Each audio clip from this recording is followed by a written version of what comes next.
What you see on your screen right now, this is the Sony PS5, a fairly typical television, and a couple of sound bars. Hi, welcome to our channel all about home electronics, where in this video, we're going to show you how to hook up to a sound bar that only has one HDMI port like this one here, or a sound bar that has more than one HDMI port like this one right here, and we're going to start right after this.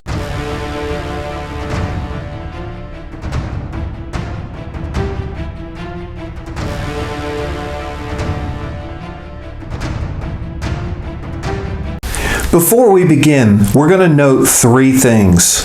One, in order for this to work for you, your television must have an ARC-enabled HDMI port, just like the example we're showing right here.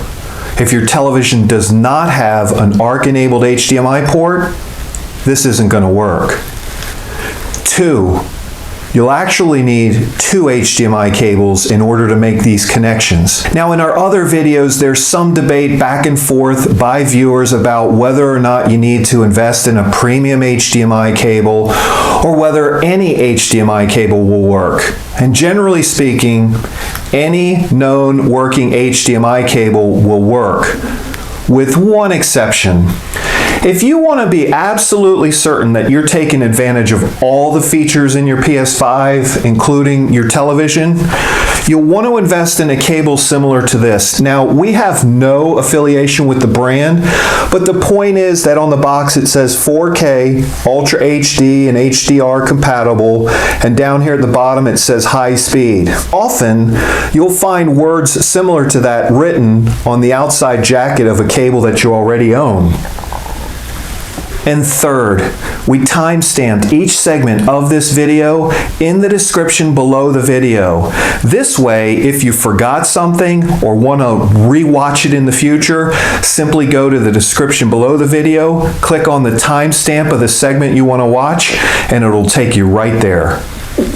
Alright, to begin, we're going to connect the soundbar that only has one HDMI port, and we're going to take an HDMI cable like the one we showed in the box, and we're going to connect one end to the HDMI port in the back of the soundbar.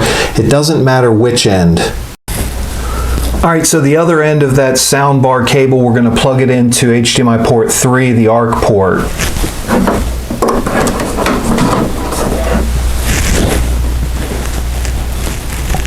Now what we're going to do is we're going to connect the HDMI cable to the back of our PlayStation 5. Now this cable came in the bundle with our PS5. If you didn't get one, this is where we recommend you make sure you have a premium cable, but any cable will do, but we're using the premium cable that came in the bundle. We're going to plug one end into the HDMI port on the back of the PS5 console.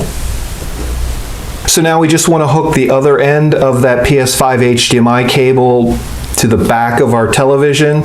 In our case, we have three available ports from which to choose. We happen to know that all three ports are of equal capability, and we would recommend that you plug your PS5 into the most capable port on the back of your television. If you're unsure, you can always look the TV owner's manual up and check to see which HDMI port is the most capable, and then plug yours in there. Okay, now we're going to take a look at the soundbar, which has more than one HDMI port.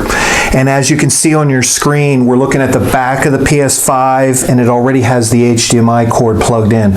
So let's zoom in to the back of the soundbar having more than one HDMI port.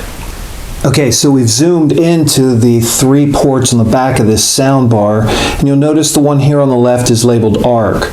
We're not going to plug the PS5 into the ARC port. Instead, we're just going to go ahead and plug it into HDMI in number 1.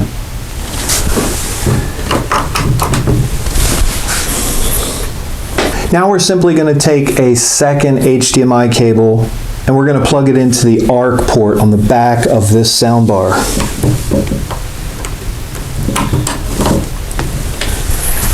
Now the other end of that same cable,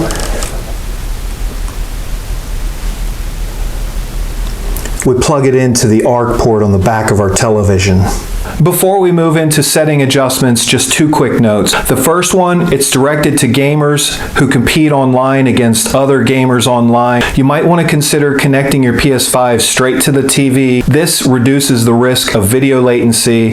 Milliseconds could be the difference between victory and defeat in those online competitions. The second note, it's geared to those wishing to get the best experience from an audio track. You would want to connect your PS5 directly to the soundbar, thus eliminating the risk of your television downgrading the audio signal that passes through the TV. With the cabling connections complete, we need to make sure the power is on to our soundbar, turn on our PS5 and our TV. Once you've given the PS5 a few moments to boot up, some viewers will see the PS5 image projected on the television, and they'll hear the audio signal from the PS5 on their soundbar. Other viewers won't. For the viewers who don't, it's time to check the settings on the soundbar and the television. You probably already know that across the world there are countless manufacturers of soundbars. Many soundbars have more than one audio input.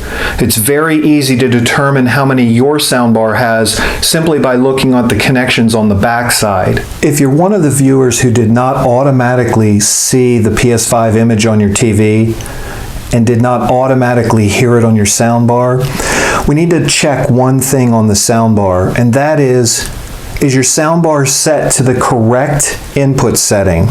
Now, regardless of whether you connected your PS5 directly up to the soundbar or to the TV, you'll notice on the back of this example soundbar, there are at least 2, possibly 3 audio inputs. The HDMI in this case is connected to the ARC port on the TV. Well, we have it unplugged so you can see it on your screen.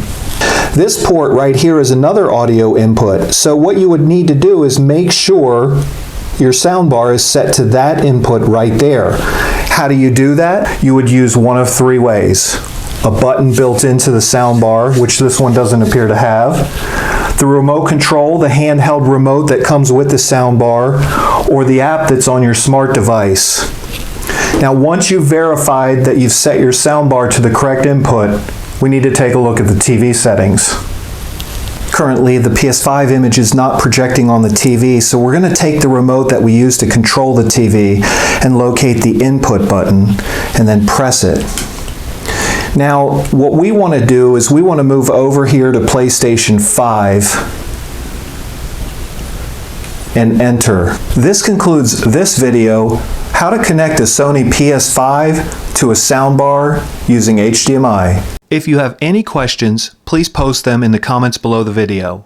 Here are a few video links we hope you might find useful. If you liked this video or it helped you, please give it a thumbs up and subscribe free to our channel.